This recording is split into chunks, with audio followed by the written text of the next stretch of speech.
tell me, do you remember last year when there was that banter between Nigerians and South Africans? It was during the AFCON, just when the AFCON was about to end, and things were tight between South Africa and Nigeria. Like all South Africans were fully behind South Africa, all Nigerians were fully behind Nigeria. Like everybody was sitting on the edge of their seats because we all just wanted to see the end, who was going to make it to that number one spot, right? And somehow everything led to there being a banter between Nigerians and South Africans. And South Africans were calling Nigerians the Generator Republic, right? And then Nigerians came back at South Africans and they were like, "Oh, you HIVians or whatever." But they were just referring to South Africans as people that as people that were a nation that was full of HIV carriers, right? Okay.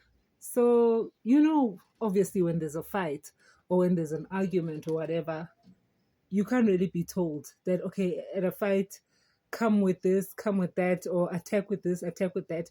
If you're going out to a fight, some will bring machetes, some will bring 9 millimeters, some will bring stones, some will bring their fists, some will bring, like when there's a fight, people throw whatever they want to throw, or people attack in whatever way they want to attack, which is all fair, you see?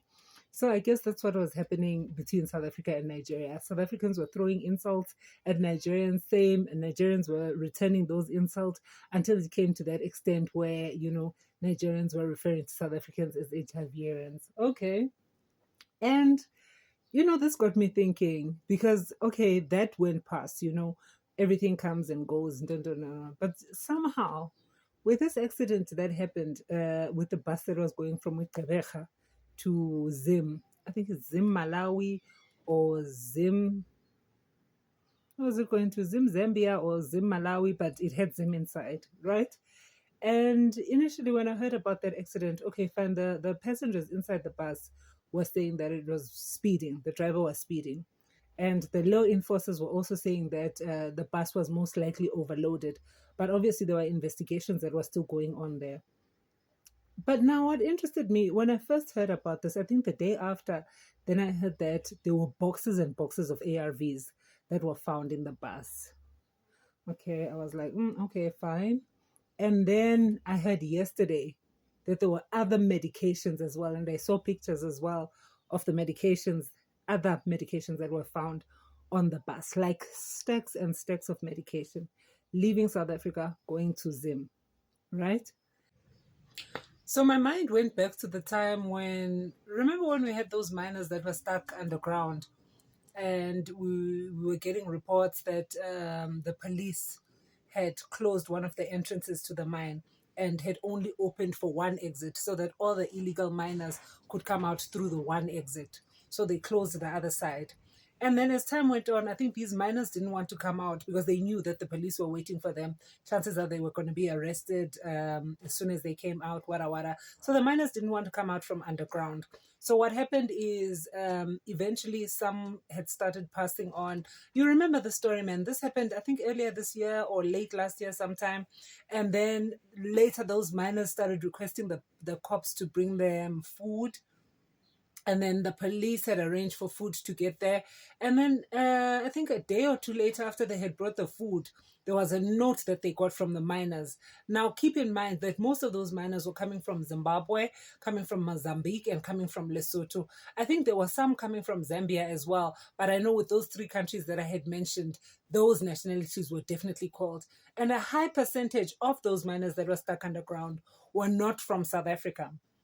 And they had sent a note to the police that were coming to bring them the food and all that they requesting some ARVs, right?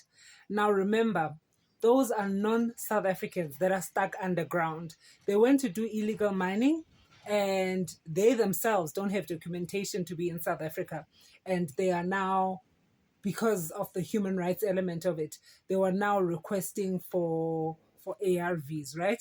Which the minister rejected because he was saying that no, there's some certain medical procedures that need to take place before you can issue anyone ARVs. So I think they ended up not getting those ARVs. So that was fine and all. And